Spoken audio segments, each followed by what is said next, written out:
আসসালামু আলাইকুম।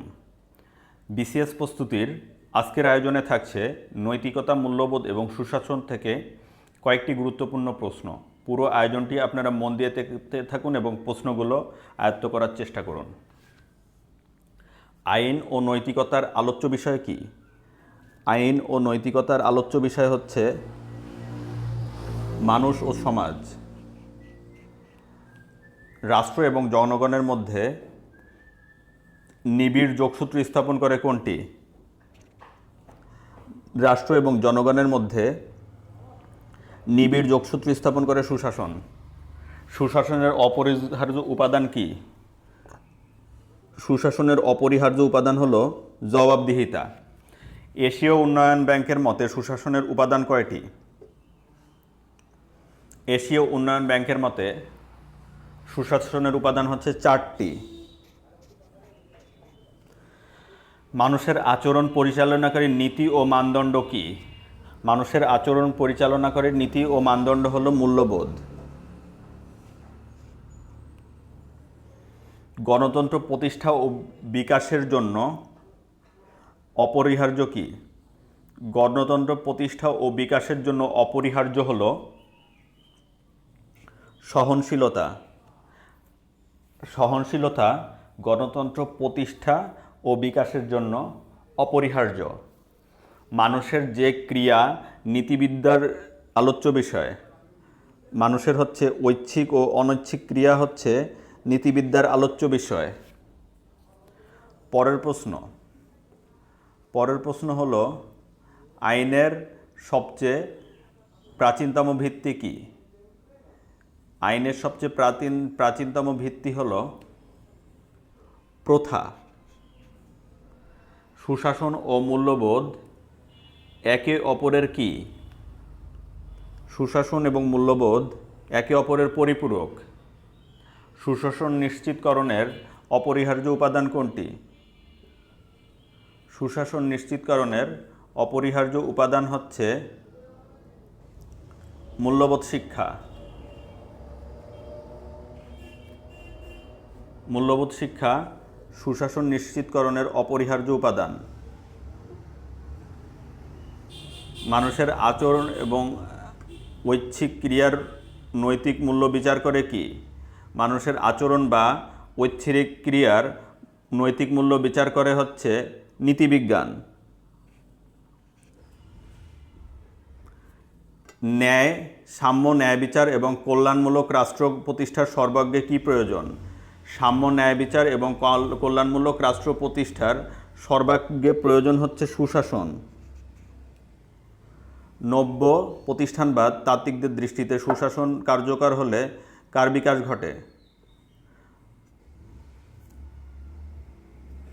নব্য প্রতিষ্ঠানবাদ তাত্ত্বিকদের দৃষ্টিতে সুশাসন কার্যকর হলে প্রতিষ্ঠানের বিকাশ ঘটে। জাতীয় মূল্যবোধ ও জাতীয় ঐক্য প্রতিষ্ঠায় গুরুত্বপূর্ণ ভূমিকা পালন করে কি? জাতীয় মূল্যবোধ ও জাতীয় ঐক্য প্রতিষ্ঠায় গুরুত্বপূর্ণ ভূমিকা পালন করে হলো মূল্যবোধ। পরের প্রশ্ন, টেকসই উন্নয়নে, সঙ্গেই থাকুন, টেকসই উন্নয়নে যার গুরুত্ব সবচেয়ে বেশি? টেকসই উন্নয়নে সুশাসনের গুরুত্ব সবচেয়ে বেশি। ব্যক্তি স্বাধীনতা নিশ্চিত করার জন্য আবশ্যকভাবে প্রয়োজন কোনটি? ব্যক্তি স্বাধীনতা নিশ্চিত করার জন্য আবশ্যকভাবে প্রয়োজন গণতান্ত্রিক মূল্যবোধ। মনে রাখার চেষ্টা করবেন, ব্যক্তি স্বাধীনতা নিশ্চিত করার জন্য আবশ্যকভাবে প্রয়োজন হচ্ছে গণতান্ত্রিক মূল্যবোধ। সুশাসনের যে নীতি সংগঠনের স্বাধীনতাকে নিশ্চিত করে। সুশাসনের স্বচ্ছতা সংগঠনের স্বাধীনতাকে নিশ্চিত করে।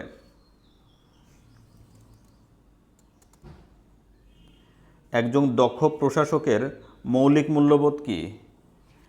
একজন দক্ষ প্রশাসকের মৌলিক মূল্যবোধ হচ্ছে জনকল্যাণ। ই গভর্নেন্স বলতে কি বোঝায়? ই গভর্নেন্সে G2G বলতে কোন সম্পর্ককে নির্দেশ করেন? ই গভর্নেন্সে G2G বলতে সরকার থেকে সরকার নির্দেশ করে, G2G মানে গভর্নমেন্ট টু গভর্নমেন্ট। G2G বলতে সরকার থেকে সরকারকে নির্দেশ করে। আর্থিক লেনদেন ও ব্যবসা বাণিজ্যে সততা ও ন্যায়পরায়ণতা যে ধরনের মূল্যবোধ, আর্থিক লেনদেন ও ব্যবসা বাণিজ্যে সততা ও ন্যায়পরায়ণতা অর্থনৈতিক মূল্যবোধ। মনে রাখবেন, আবার পড়ছি প্রশ্নটা, আর্থিক লেনদেন এবং ব্যবসা বাণিজ্যের সততা ও ন্যায়পরায়ণতা হচ্ছে অর্থনৈতিক মূল্যবোধ। ধন্যবাদ ভিউয়ার্স, আজকের ভিডিওটি এ পর্যন্তই। আমাদের ভিডিওগুলি ভালো লেগে থাকলে চ্যানেলটি সাবস্ক্রাইব করুন এবং নতুন নতুন ভিডিওর আপডেট পেতে পাশে থাকা বেল আইকনটি প্রেস করুন। আজকে ছিল বিসিএস প্রস্তুতির নৈতিকতা, মূল্যবোধ এবং সুশাসন থেকে 20টি প্রশ্নগুলো বারবার দেখুন। নৈতিকতা, মূল্যবোধ, সুশাসন থেকে প্রতিবারই বিসিএসের প্রশ্ন আসে, কিন্তু এর প্রিপারেশন সবাই ঠিক মতো নেন না। আমাদের প্লেলিস্টে যে ভিডিওগুলো আছে, এই ভিডিওগুলো যদি অ্যাটলিস্ট দেখে যান তাহলেও আপনার একটা ভালো প্রিপারেশন হয়ে যাবে। সবার জন্য শুভকামনা। আজকের ভিডিও এখানেই শেষ করছি। আল্লাহ হাফেজ।